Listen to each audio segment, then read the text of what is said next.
तो उनको खुद को ही हमें फील अच्छा होने लगता है कि ये भजन जो है बहुत सुंदर प्रार्थना है। तो अगर हम हृदय से भजन को गाते हैं, सुनते हैं ध्यान से, तो हमारी हृदय की भूमि तैयार हो जाती है आगे जो साधन के लिए। शुरू छोटी सी प्रार्थना से शुरू करते हैं। सभी जिस भी अवस्था में है वो प्रार्थना कर लें अपने हृदय की गहराइयों से, क्योंकि प्रार्थनाओं से ही सब कुछ मिलता है हमें। हे भगवान, आपका शुभ हो। हे दाता, मेरा शुभ हो। हे मेरे मालिक, सबका शुभ हो, सबका भला हो। हे भगवान, हम सब जो इस समय बैठे हैं, सुन रहे हैं, सुना रहे हैं, हमारा यहाँ बैठना सफल हो। इस समय हमें ऐसा आशीर्वाद प्रदान करो कि हमारा ये साधन सुनना सफल हो, ये हमारे जीवन को सुंदर बना पाए, हमारे व्यवहारों में आ पाए। ये प्रार्थना परलोकवासी उच्च आत्माओं के उपदेश में से है, छोटी सी। तो जीवन ज्योति के दाता, मनुष्य आत्मा बेसुधी की अवस्था में पड़े हुए अंधकार में भटक रहे हैं। देखिए कितनी बड़ी सच्चाई है इस प्रार्थना में कि मनुष्य आत्मा को तो मालूम ही नहीं है कि आत्मा का ज्ञान या आत्मा की अवस्था, तो वो अंधकार में भटक रहे हैं, इसमें बेसुधी की अवस्था में है। और उनकी दयनीय अवस्था को प्रकट रूप में देखने और उन्हें अंधकार से निकालने के लिए किसी के पास कोई ज्योति नहीं है। देव ज्योति मिले तो जीवन की बेसुधी का पता लगे। अंधकार में कुछ नहीं सूझता, अंधेरा होता है ना, कुछ दिखाई नहीं देता। तो सेम ऐसे ही जो मनुष्य आत्मा है, जिनमें कभी ना कभी हम भी शामिल थे, कैसे अंधेरे में भटक रहे थे और ऐसे ही हम चले भी जाते। आप अपना अपना अनुमान लगाएं, अपने बड़े जो हम अगर ना जुड़े होते भगवान से, तो ऐसे ही आए और ऐसे ही कर्म कांड करते हुए चले जाते। पता ही नहीं था कि धर्म किसका नाम है, किस चिड़िया का नाम है धर्म, है ना। हमने तो धर्म को ऐसा ही सोचा बस कि पूजा पाठ और जल। तो हम कितने अंधकार में थे, अंधकार में कुछ नहीं सूझता। हे कृपा निधान, कृपा करो, जीवन ज्योति का दान दो, जीवन की प्रकृत अवस्था को देखने की आंख पैदा करो। बहुत गहराई से हम इन शब्दों को अगर बोलते हैं, देखें तो जीवन की प्रकृत अवस्था को देखने की आंख पैदा करो, जीवन की अवस्था का बोध हो, मनुष्य आत्माओं में अपने जीवनों की रक्षा का भाव पैदा हो। हे नाथ, इस समय ऐसी कृपा करो कि हम सब जो हैं वो अंधकार से काफी निकल गए और निकलें, क्योंकि अभी हम बहुत अंधकार में हैं। कि भगवान की शिक्षा तो बहुत विस्तार में, बहुत गहराई में है। और हमारे आसपास जो हमारे परिवार के, जो हमारे आसपास जानकार अनजान लोग जितने भी हैं, वो सब भी इन अवस्थाओं से निकल पाए और वो रोशनी में आ जाएं। भगवान, उनको आपकी ज्योति का दान मिल जाए। तो इस समय हम बहुत गहरी प्रार्थना करते हैं सबके लिए, अपने लिए, औरों के लिए, अपने जो हमारे अपने हैं, जो अपने नहीं हैं, उनके लिए भी। अगर हम उनकी अवस्था देखते हैं तो बहुत दुख महसूस होता है। और भगवान ने बोला भी है, जैसे हम प्रार्थना करते हैं ना दोपहर में भी, कि उच्च दुख पैदा हो। तो अब वाकई पता चलने लगा कि जब दुख होता है तो ये उच्च दुख है। कि आसपास जब मैं देखती हूँ, खास करके अपनों से ज्यादा लगाव रहता है, तो अपनों को अगर देखते हैं कि वो निकल पाए इस अवस्था से, उन्हें असली अवस्था का पता चल पाए। शुभ हो आप सबका। ये नई सोच नया सवेरा से आज भाग 2 से लास्ट चैप्टर है। ये वाली बुक खत्म हो जाएगी, इसके बाद नई बुक शुरू करेंगे। तो 41 चैप्टर है, देखिए कितना सुंदर टॉपिक दिया है श्रीमान जी ने। दर्पण तो झूठ ही बोले। दर्पण का मीन सबको मालूम ही है ना, कि मिरर बोल सकते हैं, आईना, शीशा, कि वो झूठ ही बोलता है। तो झूठ क्यों बोलता है भाई? तो देखेंगे हम यहाँ पे कि वो कैसे झूठ बोलता है, कि हमारा चेहरा नहीं दिखाता क्या? जैसा चेहरा होता है वैसा ही तो दिखाता है। लेकिन श्रीमान जी ने क्यों लिखा, लेखक ने, जो डॉक्टर नवनीत जी ने, दर्पण तो झूठ ही बोले। मानव मस्तिष्क में विचारों का सिलसिला अनवरत चलता रहता है, किंतु प्रातःकाल भरपूर नींद ले चुकने के पश्चात आ रहे विचार कई बार बड़े विचित्र, उपयोगी एवं नवीनता लिए हुए होते हैं। जब हम सुबह उठते हैं तो बहुत खुद को भी फ्रेश महसूस करते हैं। बोला भी जाता है कि पढ़ने का समय है ना, अगर सुबह सुबह हम पढ़ते हैं, जो हम आधा घंटे में याद नहीं होता या कोई और भी माइंड का काम करना है, फिजिकल भी काम करना है हाथों के, वो सुबह फटाफट हो जाते हैं। रात को अगर थकावट बहुत होती है पूरे दिन की थकावट से, तो सुबह हम बहुत फ्रेश होते हैं। तो उस समय हमारे जो थॉट भी बड़े अच्छे आते हैं, मन एकदम प्रसन्न होता है। आप देखें खुद को, और उस समय अगर हम बैठ के प्रार्थना करते हैं तो मन भी टिकता है, लगता है, जो शाम के मुकाबले। आप ऐसा करके देख सकते हैं एक्सपीरियंस, कि सुबह के समय एकदम से ना साधन करने बैठे, प्रार्थना शुभकामनाओं में मन भी अच्छे से लगता है। पिछले दिनों एक प्रातः उठते ही दर्पण के पास जाकर हाथ मुंह धोने लगा, तो उसे देखकर चिर परिचित वाक्य याद आया, दर्पण तो झूठ न बोले। और ऊपर टॉपिक था दर्पण तो झूठ ही बोले, अब यहाँ है दर्पण तो झूठ न बोले। किंतु वास्तविकता इससे पूर्णतः भिन्न जान पड़ी। सत्य यह है कि दर्पण तो हमारी बाहरी शरीर की आकृति, रूप वे रंग के विषय में जानकारी देता है। वास्तव में मैं तो वह हूं जो मेरे भाव हैं। तो अभी हमें पता चला कि ये इस टॉपिक से रिलेटेड चीज जो थी, कि दर्पण तो झूठ बोले। दर्पण किस चीज की हमें जानकारी देता है? बाहरी शक्ल सूरत की। हम अपने बाहर की शक्ल को देखते हैं आईने में, और जो अंदर के जो भाव हैं वो तो दिखते ही नहीं। तो सुबह उठते ही देखें, सभी ज्यादातर वॉश बेसिन में हम जाते हैं ब्रश करने, तो लगा ही होता है सभी के यहाँ, कॉमन बात है। तो वहां जाते ही हमारा ध्यान अपने फेस पे जाता है। जो मेरा स्वभाव है, जो मेरी आदतें हैं, जो मेरा चरित्र है, एवं जो मेरा व्यवहार है, दर्पण तो मुझे मेरी वास्तविकता अवस्था, मेरे भाव, मेरे स्वभाव, आदतों, चरित्र व व्यवहार के विषय में कुछ ना बताकर मुझे धोखे में ही रखता है। इसे देखकर कभी मैं अपने बालों पर इतराता हूँ, कभी नाक की बनावट पर, कभी होठों की सुंदरता पर फूलता हूँ, तथा कभी चेहरे की दमक को देखकर अकड़ जाता हूँ, जबकि वास्तव में मैं यह सब नहीं हूँ। यह तो मेरी बाहरी शक्ल है।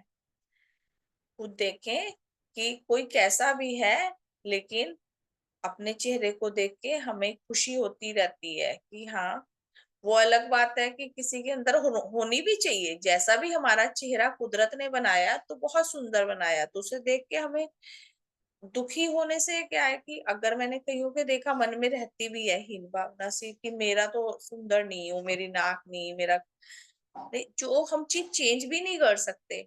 और ये तो कुदरत की दी हुई चीजें हैं, माता पिता से मिली हैं। तो देखें, हम अपने से नीचे देखें तो हम बहुत अच्छे हैं, तो उसको देखते हैं। लेकिन ये क्या है? ये बाहरी शक्ल है, तथा यह मेरी वास्तविक पहचान नहीं है। तो ये जो हम चेहरा लेके घूमते हैं, और देखा जाए तो हम चेहरे को देख के सबसे पहले अट्रैक्ट हो जाते हैं कि हाँ भाई, उसका चेहरा कितना अच्छा है, और बाद में भी चेहरा ध्यान में रहता है। तो देखिए, ये जो बातें हैं वो यहाँ पर ही होती हैं कि हम जब साधन में बैठते हैं तो हमें असली जो चेहरा दिखाया जाता है, जो यहाँ दिखाना चाह रहे हैं श्रीमान जी, है ना, वो कहीं और नहीं दिखता। मैं हम देखें, आप आस-पास में बात करके भी अपने दायरे में, तो वो किस तरह की बातें करेंगे मालूम ही नहीं है अपने बारे में, तो खास करके हमें कि देखें, हमें सबका पता होगा। आप अपने जो है घर में बच्चों से बात कर लें, अगर नहीं है औरों से, तो वो दूसरों के बारे में बहुत जल्दी बता देंगे। अपने नेबर्स हैं, जो भी हमारे परिवार के सबका पता है कि वो इस तरह का है, वो इस तरह का है। देखें, लेकिन यहाँ पे हमें कौन से चेहरे की पहचान करवाई जा रही है? इस सूक्ष्म परंतु विचित्र चिंतन से गुजरकर मैं इस निष्कर्ष पर पहुंचा कि दर्पण तो झूठ ही बोले। तो इसलिए टॉपिक रखा कि दर्पण क्या करता है। जो आईना है वो हमें कौन सी शक्ल दिखा रहा है? वो तो हमें बाहर का चेहरा दिखा रहा है, हमारा कलर दिखा रहा है, हमारी नाक, मुंह, होंठ, जिसे देख के हम खुश होते हैं, और होना भी काफी लोग होते हैं, काफी इसमें भी अपने को देख के नहीं होते। तो वो हमें जो दिखा रहा है बाहर की चीजें, उसमें हो रहे हैं या नहीं हो रही, वो अब मैटर है आप सबका ही, कि अपना अपना। लेकिन वो झूठ ही बोलता है। वास्तविकता में मैं वह नहीं जो दर्पण में दिखता हूँ। यह तो मात्र मेरी बाहरी पहचान है। मैं वास्तव में वह हूँ जो मेरे भाव हैं। उन्हें दिखाने का दर्पण केवल अध्यात्म है। कौन सा दर्पण है? जो हम है वास्तव में, उसको दिखाने के लिए अध्यात्म। यदि सही अर्थों में मैं आध्यात्मिक हूँ और समय समय पर आत्म निरीक्षण हेतु साधना में उतरता हूँ, तो सूक्ष्म शक्तियों की कृपा से मेरे हृदय की ऐसी अवस्था अवश्य आती है जिससे मैं अपने आप से रूबरू हो सकता हूँ, और तभी मैं स्वयं को देख सकता हूँ। अब हम जब यहाँ पे बैठे हुए हैं जितने भी लोग, तो देखें अपने आप को कि हम अपने को पहचानते हैं या नहीं। काफी हद तक हमें अपनी काफी चीजें पता लगने लगी हैं। इसमें मेरे को लगता है, अगर मेरे को थोड़ा बहुत पता चल रहा है तो सबको ही, क्योंकि सभी काफी विद्वान और पुराने जन हैं। तो हमें जो आध्यात्मिक है, ये हमें अपने आप से रूबरू कराता है, हमें अपने से पहचान कराता है। वो भजन भी आता है ना, सच्चा ज्ञानी वही जो अपने को पहचाने। तो और देखें, बाहर की दुनिया में तो हमें औरों के बारे में ही लोग बताएंगे, और हम खुद भी हैं कि अगर अभी भी हम देखें तो थोड़ा भी उसमें जाते हैं तो हमें दूसरों की ज्यादा पहचान है।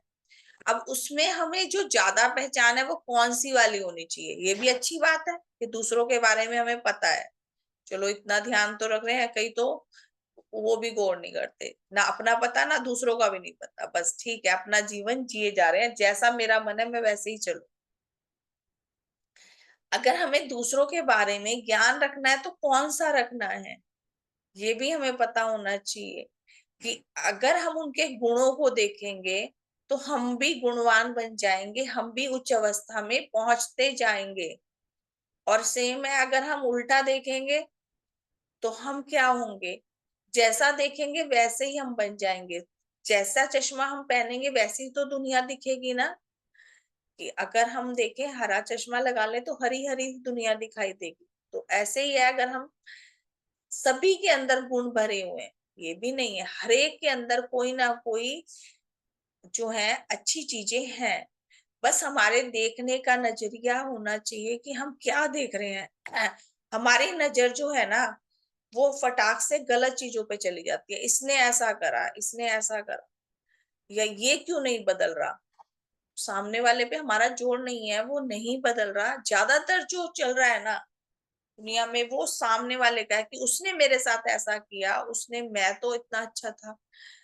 अब हम उसको नहीं बदल सकते ना, कि भाई कोशिश ही तो कर सकते हैं, या उसको अपनी अवस्था का ज्ञान नहीं है। अपने को तो पहले बदल लें हम, पहले अपने पे तो काम कर लें, फिर उस पे भी हो जाएगा। लेकिन हम सारा की सारा जोर, सारी शक्तियां उस पे ही है कि उसने मेरे साथ ऐसा क्यों किया। तो हम बहुत सौभाग्यवान है जो इन अवस्थाओं से निकल चुके हैं, थोड़ा बहुत जितना भी, तो और निकल पाए। ये हम रोज सुबह प्रार्थना करें कि हम इन अवस्थाओं से निकलें, हम उच्च अवस्थाओं में जाएं, जिससे हमें अपना ज्ञान और ज्यादा से ज्यादा हो, कि हमारी जितनी कमियां हैं वो रोज दूर होती जाए, और अच्छे गुण दूसरों के, अच्छी आदतें सब में ही है। अगर हम किसी सामान में देखें, किसी भी पेड़ पौधे में देखें, तो हर एक में कोई ना कोई अच्छी क्वालिटी है। जानवरों में भी, तो कहीं से भी हमने तो सीखने के लिए कुछ भी ले सकते हैं। बस हमारे अंदर जो है एक सीखने की इच्छा होनी चाहिए, कि हमें तो अच्छा ही बनना है, हमें ऊपर ही जाना है। और अगर हमें कोई कमी दिखाई दे रही है किसी की, तो उसके लिए भी है कि अब अपने परिवार में, अपने ही जो हमारे बहुत करीबी हैं, उनकी कमियां दिखाई देती हैं, तो उसके लिए फिर हम क्या करें? कि अब ये कहें कि हाँ भाई इसमें कमी है, तो क्या करें फिर उसके लिए? तो एक ये प्रश्न चिन्ह है।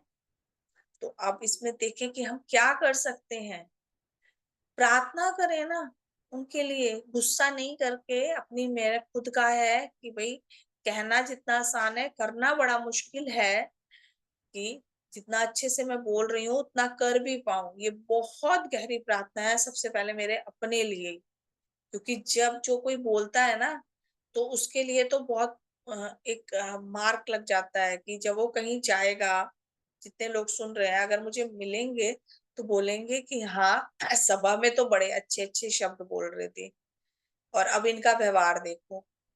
तो ये हम सभी के लिए, खास करके मैं तो अपने लिए और सबके लिए ही है, कि भाई अगर हमें किसी की कोई कमी दिखाई देती है, और है भी कमी, इंसान तो कमियों के साथ ही आता है ना, तो उसके लिए हम बहुत गहरी प्रार्थना करें कि उसकी वो कमी दूर हो जाए, और हम उसके साथ चल पाए। क्योंकि पूरा परफेक्ट आदमी तो कभी नहीं मिलेगा हमें। और जब हम अपनी कमी देखने लगेंगे, तो लगेगा कि उनकी कमियां जो हैं वो बहुत कम है हमारे मुकाबले में, कि वो तो बहुत अच्छे हैं। और अगर दिख रही है हमें ज्यादा, तो इस पे हम और ज्यादा अपने ऊपर और ज्यादा काम करें, कि दूसरे की गलतियां, दूसरे की कमियां दिखाई ज्यादा दे रही हैं, तो और अपने पे काम करें, कि नहीं, कि भाई हमें उनकी कमी नहीं देखनी, और दिख रही हैं तो उनको बताने का ढंग आए, कि हम किस तरह से उन्हें समझा पाए। और नहीं समझा पा रहे तो प्रार्थना तो कर ही सकते हैं, शुभकामना करें, उसमें बहुत असर है, कि भी उनकी वो कमी दूर हो जाए। तो हमें क्या दिखाता है आईना? कि वो बाहर की शक्ल दिखाता है, लेकिन जो है, हम अपने को कैसे पहचान सकते हैं सूक्ष्म शक्तियों की कृपा से? हमें हमें हमारे पास देखिए कौन सा आईना है, कितना सुंदर आईना है। किसी को बताए तो समझ में भी नहीं आएगा, कि हाँ, कहेंगे कि ये कौन सी बात है, सूक्ष्म शक्तियों का ज्ञान ही नहीं है। तो हमारे पास सूक्ष्म शक्तियों की कृपा से हृदय की अवस्था को दिखाने का एक आईना है, जिसमें स्वयं को देख सकते हैं, अपनी निम्न अवस्थाओं को, अबोधताओं को, अवज्ञाओं को देखकर अगर हम शर्मसार होते हैं, तो समझें कि हमें पता चल रहा है। जैसे चेहरे को देख के है ना, हम खुद इतराते हैं, या कोई देख रहा है कि अपनी कमी है चेहरे में, तो वो तो हम बदल ही नहीं सकते ना। और बदल भी सकते हैं, आजकल पार्लर में जाके हो भी जाता है चेहरा टेम्परेरी में सुंदर, या हम कर सकते हैं थोड़ा बहुत अपने, जो हम कर सकते हैं फेस को, बाहरी सुंदरता को। तो उस पे तो लगी हुई है पूरी दुनिया करने के लिए, बहुत काम हो रहा है, पार्लरों में हो रहा है, और खुद भी लोग बाग इतनी रोज आता है। लेकिन अंदर की अवस्था अगर हमें दिखाई दे रही है, जो हमें अपनी कमियां, तो उसे देख के अगर हमें लगता है कि शर्मसार होते हैं, तो इसमें देखो कितना बड़ा हमें भगवान ने चांस भी, हमें एक मौका दिया। और हमें पता चला, अगर हमें पता चला हम बार बार बोल रहे हैं सौभाग्यशाली, तो अगर काम नहीं करा तो देखे फिर इससे बड़ा तो क्या ही दुर्भाग्य होगा। कि हम बार बार तो बोलते हैं कि सौभाग्य है, बहुत बड़ा सौभाग्य है, हम सौभाग्यशाली हैं, और हमें अपनी कमियां दिख रही हैं और फिर भी हमने काम नहीं किया, तो इससे बड़ा तो कोई दुर्भाग्य हो ही नहीं सकता। जो बेचारे अंधेरे में हैं, उन्हें मालूम ही नहीं है कि पहले तो अपने आप पता ही नहीं, मैंने देखा कि पता ही नहीं चलता कि हमें अपने बारे में, तो जिनको नहीं पता वो कितनी अज्ञान की अवस्था में है, और हमें पता चल रहा है और हम फिर भी शर्मसार नहीं हो रहे, तो इसका मतलब कि फिर हमारा जानना ना जानना एक ही बराबर है। तो अपनी अवस्था को देखें। यदि ऐसा सौभाग्य, ये यहाँ लिखा हुआ है, मैं अपनी तरफ से नहीं, इसमें है, यदि ऐसा सौभाग्य मुझे प्राप्त हुआ कि मुझे अपनी अवस्था का पता चल रहा है, तो अध्यात्म ही वह दर्पण है जो झूठ ना बोले। तो हमें ये अवस्था अध्यात्म के माध्यम से जो भी हमें ज्ञान हुआ है, तो वो झूठ नहीं बोलता। अध्यात्म वो हमें सच्चाई दिखा रहा है हमारी, कि हमें ये कमी है हमारे अंदर। अतः धर्म मार्ग के मुसाफिर को यह सत्य याद रखना चाहिए कि कांच का बना भौतिक दर्पण तो सदैव झूठ ही बोलता है। झूठ किस लिए बोलता है वो? झूठ इसलिए कि वो हमें सिर्फ चेहरा दिखा रहा है। इसलिए इसमें लिखा गया, जो हमारा चेहरा है वो तो वास्तविक दिखाता ही है कि भाई जो भी है, लेकिन वो बाहर की शक्ल को दिखा रहा है, अंदर की शक्ल को नहीं दिखा रहा। तो काश कोई ऐसा शीशा होता, आईना होता, तो उसमें हमें अंदर की शक्ल एकदम हर इंसान को पता चल जाती, तो कितना ही सुंदर होता। क्योंकि अब कई बार ऐसा लगता है जब मैं देखती हूँ अपने परिवार के लोगों को, इतनी मेहनत करते हैं पूजा पाठ में, मतलब जो भी है कर्म कांड में, कि पूरा व्रत रखेंगे, अगर कहीं भी तीर्थ स्थान पे जाना है तो इतनी आस्था मन में है, नंगे पैर जा रहे हैं, तो कितने मुश्किल काम करने के लिए तैयार रहते हैं, कि व्रत में भी कि हमें खाना नहीं खाना, ये नियम अपनाना है, कई नियम ऐसे पूरे करेंगे। तो अगर उन्हें ये चीज का पता चल जाए, कोई एक ऐसा आईना मिल जाए जिसमें उन्हें ये दिखाई देने लग जाए कि भाई यहाँ नहीं, ये काम जो हम कर रहे हैं इससे हमें कोई फायदा नहीं होने वाला, हमारा फायदा तो हमें खुद को सुधार के अपनी आत्मा को उच्च बना के ही मिलेगा। दूसरों का भला करके, सबसे पहले तो अपने आप को ही अच्छा बना ले, इतना ही बहुत है। फिर आगे का तो तभी चलेगा ना। लेकिन अब कोई ऐसा तो आईना बना ही नहीं है। काश ऐसा आईना होता, और काश इन शीशों में अपनी बाहरी शक्ल पर न इतराकर हम सब अध्यात्म के शीशे में स्वयं को देख सकें। अब वो तो है ही नहीं शीशा, तो हम अपनी शक्ल को देख के जो इतराते हैं, यहाँ पे बताया बाहरी शीशे जो कांच का शीशा है, तो उस पे ना इतराएं और अपनी अध्यात्म के शीशे में स्वयं को देखें। कि अगर नेचर ने हमें इतनी सुंदर शक्ल सूरत दी, सभी बहुत, देखा जाए तो जिसके पास दो आंखें, तो कान, हाथ पैर है, तो बहुत सुंदर है वह। और वो हमारे मानने के ऊपर है, जैसा हम अपने को मानेंगे ना वैसे ही हम दिखेंगे। ये मैंने खुद देखा है। तो कि अगर हम कोई भी चीज, अगर हमारे कमी भी है ना, अगर हम मान रहे हैं ना सब अच्छा है, कि हम बहुत बेस्ट हैं, हम बहुत सुंदर हैं, तो वाकई दुनिया हमें कहती है कि नहीं आप अच्छे हो। तो अगर हम खुद को ही कहेंगे अरे मेरे तो नाक टेढ़ी सी है, मेरा कलर ऐसा है, तो वो बाहर वाले भी, हम जैसा दिखाना चाहते हैं ना खुद को, वैसे ही वो देखते हैं। कि अगर हम ही अपने अंदर हीन भावना लाए रखेंगे कि भाई नहीं, इसमें देखिए मैं जब मेरे बाल गए तो स्कार्फ बांधती थी, तो मेरे को लगा, लेकिन फिर मैंने देखा कि अरे स्कार्फ में तो वो भी तो बांधते हैं ना पहाड़ी लोग, कश्मीरी, और वाकई में मुझे ऐसे ही बोलने लग गए।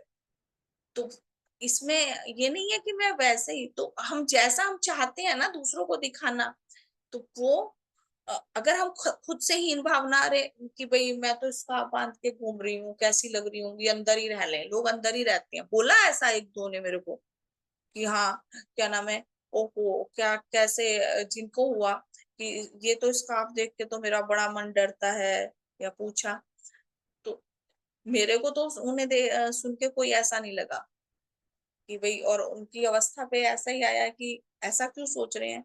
तो और बाकी यही है कि हम उन 2 की बातें नहीं सुनी, जो 8 ने 10 में जो 8 ने अच्छा बोला उनका सुने ना, और अगर 5 ने भी बोला, 4 ने, उन पे ध्यान दें कि मेरे को अच्छा बोला है, और नहीं तो फिर था अंदर ही बैठे रह जा, क्यों बाहर निकलेंगे, तो फिर अंदर ही घुट के रह जाएंगे हम। तो बाहर की भी शक्ल पे हम जैसे भी हैं, अपने को कॉन्फिडेंस में बोले हम बहुत अच्छे हैं, और अंदर की जो है वो देखें, वो सबसे बड़ा जो हमें पता चला कि उसको हम चेंज कर सकते हैं, बाहर की शक्ल को चेंज नहीं कर सकते। देखो कितना बड़ा स्कोप दिया, जो अच्छी चीजें मिली हैं, कितना बड़ा स्कोप मिला कि हम अंदर की जो शक्ल है उसको चेंज कर सकते हैं। और जिसमें कई लोगों को इसका भी ज्ञान नहीं, वो बोले कि मैं नहीं बदल सकता, मैं तो ऐसा ही हूँ। आप बोल के देखें किसी को, बोलेंगे मैं तो ऐसा ही हूँ। पर हमें पता चला है कि हम बदल सकते हैं, और अगर हमारे अंदर गहरी इच्छा है तो हम अपने को बदल के रखेंगे, अपनी कमियों को दूर करेंगे। ये आप पक्का वो कर लें, आज ये सोचें कि हमने ये पढ़ा है ना, कि अगर हमें कोई एक भी कमी दिखाई दे रही है तो हम उससे निकलेंगे। ये प्रॉमिस हमने भगवान को करना है पक्का वाला। ये तभी हमारा सुनना और सुनाना मेरा भी, कि मुझे भी अपनी कोई कमी दिखाई दे, मैं तो पूछती भी हूँ कि खुद को नहीं कई बार समझ आती, और जो दिखती हैं तो उससे निकल सकें। ये बहुत हृदय की गहराइयों से बोले कि अगर हमें कोई कमी आज दिखाई दे गई ना, अगर हमारे साधन में, तो समझे हमें दर्पण दिख गया अध्यात्म का, और उससे अब हमें निकलना है। रोज सुबह भी ये काम कर सकते हैं हम।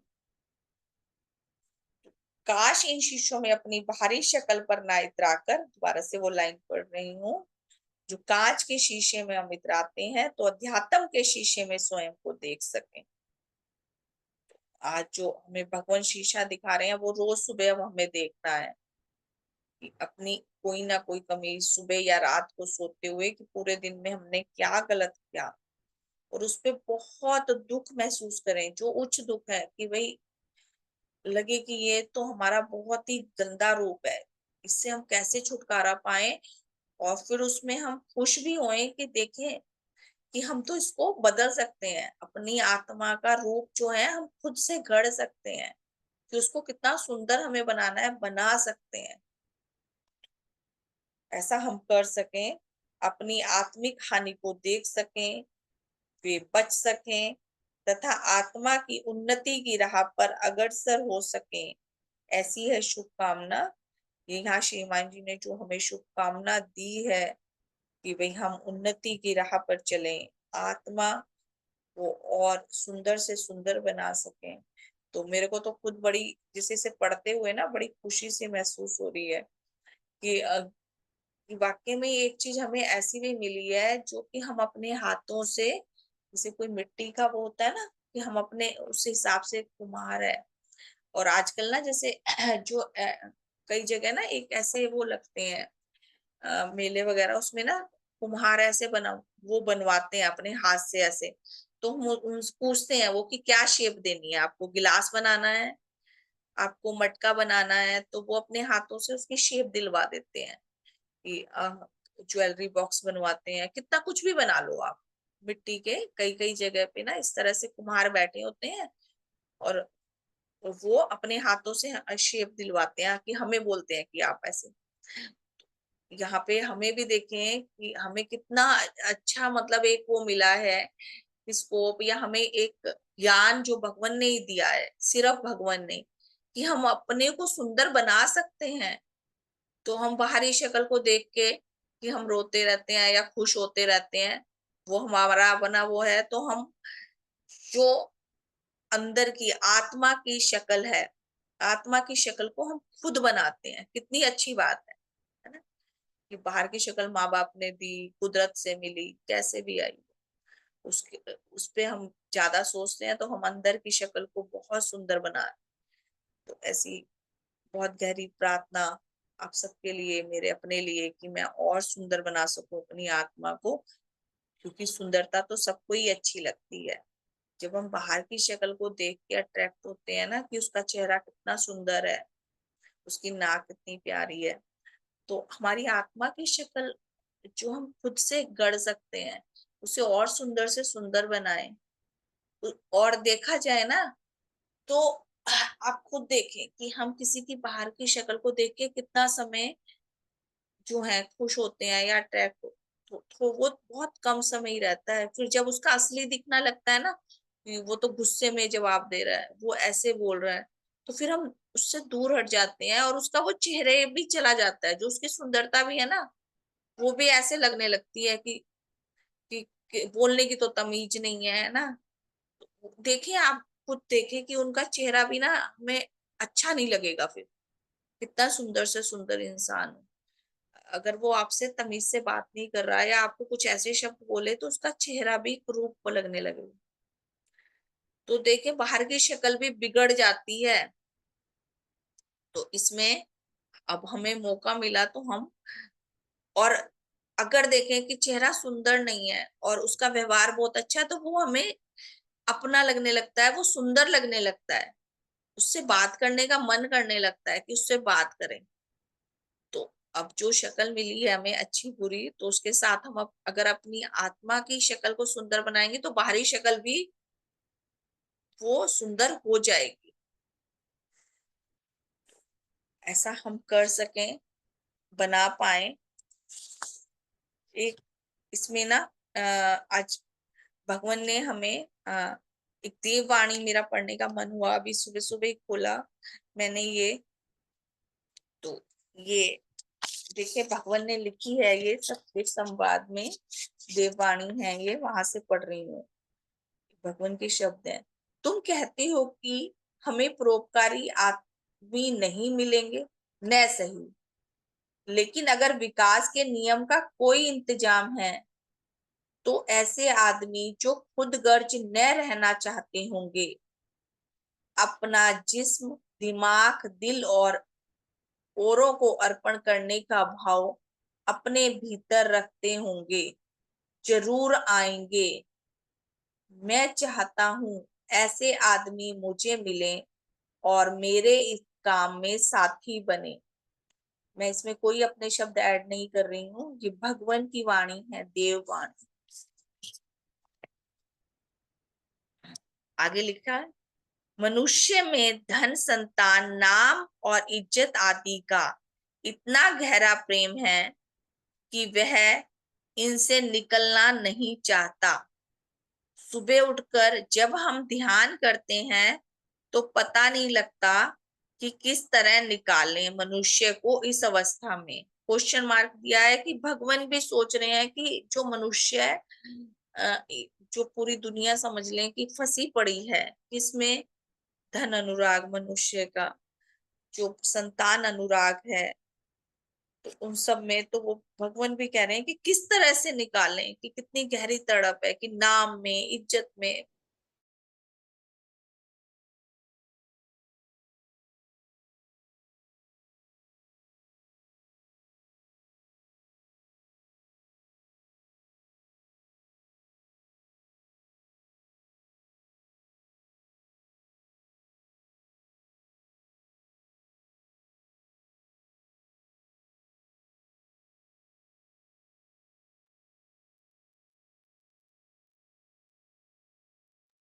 शुभ हो दीदी रेणु अब जी, आपकी शुभ हो। रेणु जी, आपकी आवाज बंद होगी, पता नहीं क्या बात। बहुत बहुत सम्मान के योग प्यारे धर्म साथियों, कितना सुंदर, कितना हितकर विषय चुना। दर्पण झूठ ना बोले, दर्पण झूठ बोलता है। कमाल है, कंट्रास्ट कैसा है। हमारा बाहर का चेहरा दिखाता है दर्पण, असल चेहरा हमारा अंदर का है।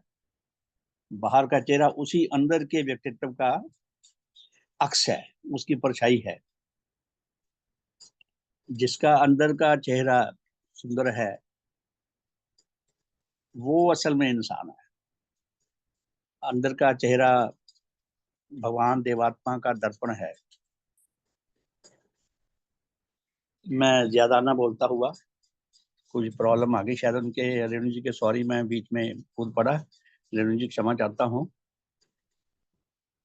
मेरे पास गजल है एक, वो मुझे याद आ रही है समय में, कि हम भगवान देवात्मा के साथ योग की अवस्था में रह सकें, ऐसी अपने आप को डेवलप कर सकें। भगवान के पास है वो दर्पण, जो हमारे अंदर का चेहरा हमें हर पल दिखा सकता है, दिखाता है, और उसको ठीक करने की विधियां बताता है, उस पर चलने के लिए हमें बल देता है।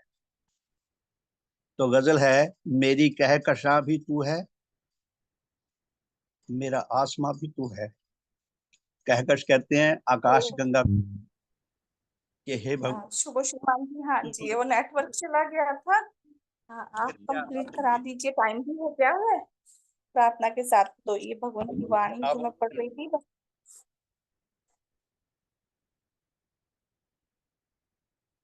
हाँ जी बोलिए रेणु जी। हाँ जी, शुभ, आवाज आ रही है मेरी? हाँ जी आ रही है, आ रही। हाँ, बस ये मेरा खत्म ही हो गया था, भगवान की वाणी थी, तो मैं नेटवर्क की प्रॉब्लम हुई। इसमें जो हमने जाना कि दर्पण के बारे में, और भगवान की वाणी है कि भगवान को विश्वास है कि हमें ऐसे लोग मिलेंगे जो आगे आएंगे। इसमें जो बताया गया है, मैं इस लाइन के साथ समाप्त करती हूँ कि भगवान ने कहा कि हम ध्यान करते हैं कि मनुष्य कैसी पतित अवस्था में है, तुम क्या बनकर आगे परलोक में जाओगे।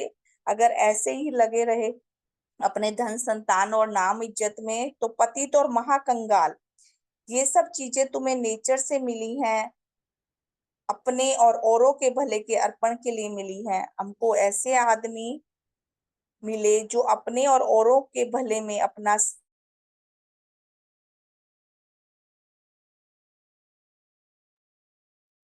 शुभ हो, शुभ हो। लगता है आपकी आवाज फिर चलेगी। शुभ हो। तो प्यारे धर्म साथियों, मैं अर्ज कर रहा था कि इतना सुंदर लेख लिखा नवनीत जी ने, अपना संपूर्ण व्यक्तित्व एक छोटे से लेख में भर दिया।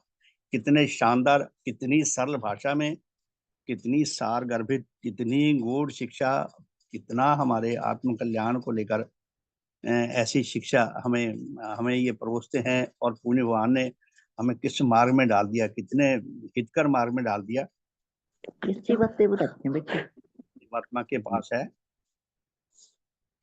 जो हमें हमारे आंतरिक रूप दिखा सकते हैं, सुधार सकते हैं। जितना हम भगवान देवात्मा के साथ योग की अवस्था में आ सकें, उतना हमारा हित होगा। अपना माइक ऑफ कर दें। आपका माइक ऑन है राजरानी जी, माइक ऑफ कर लें, धन्यवाद।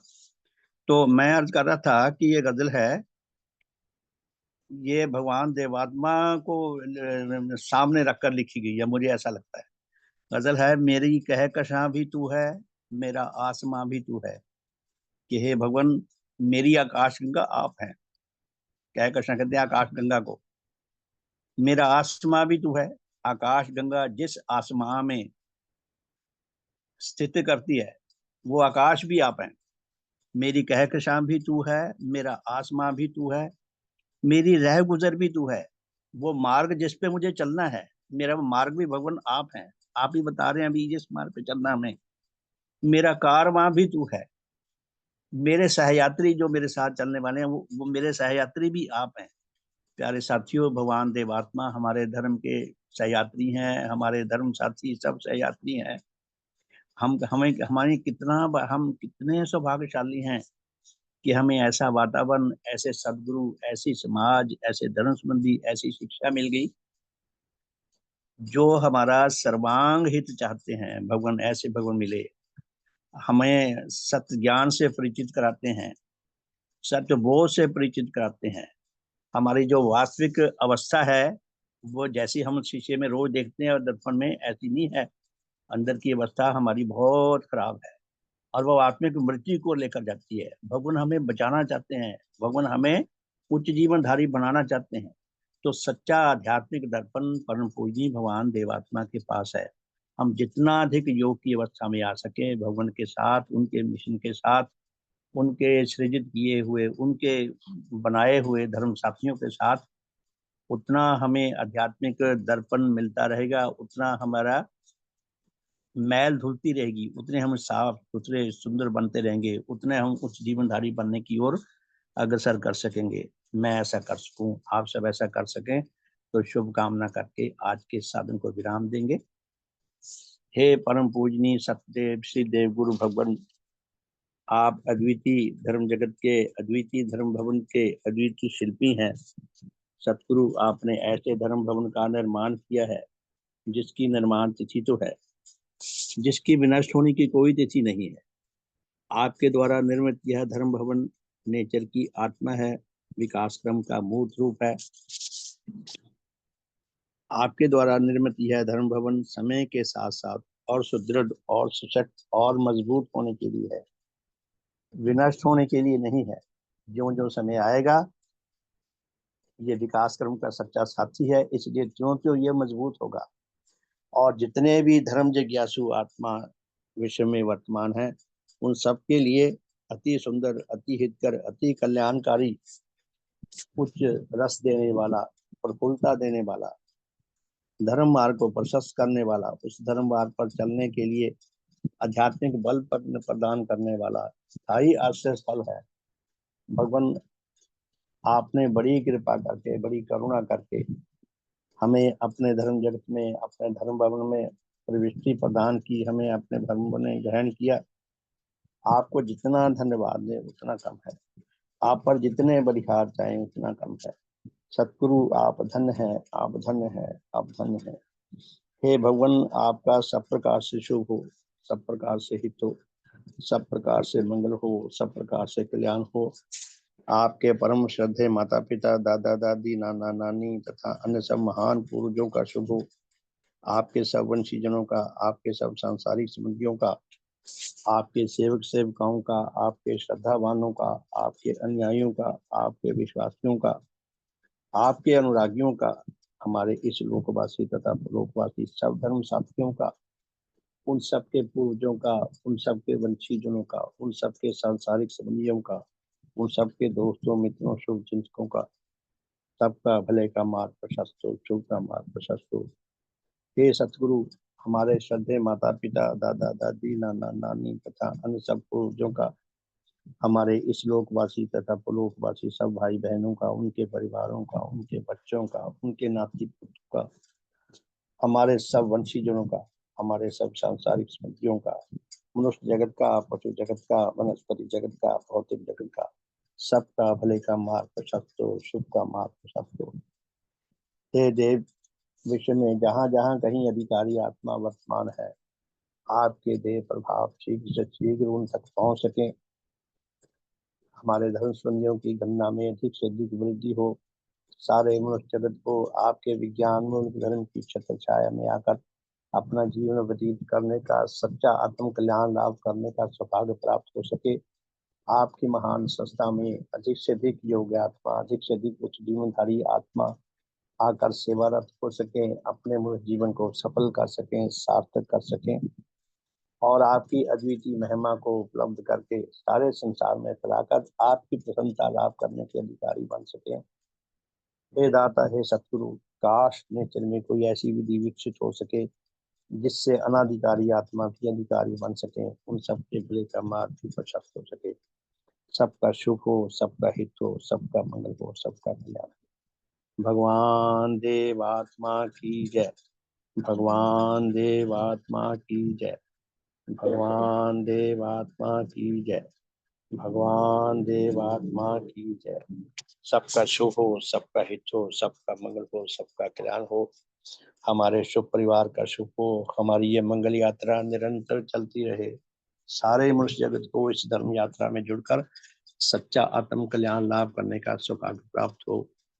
तो प्यारे धर्म साथियों, बहुत बहुत धन्यवाद। हम सब में उच्च मेल आए, उच्च एकता आए, उच्च प्रेम आए। भगवान की कृपा जो हम पर निरंतर बरस रही है, हम उसका अधिक से अधिक सदुपयोग करके अपना आत्म कल्याण लाभ कर सकें, औरों के लिए हितकर बन सकें।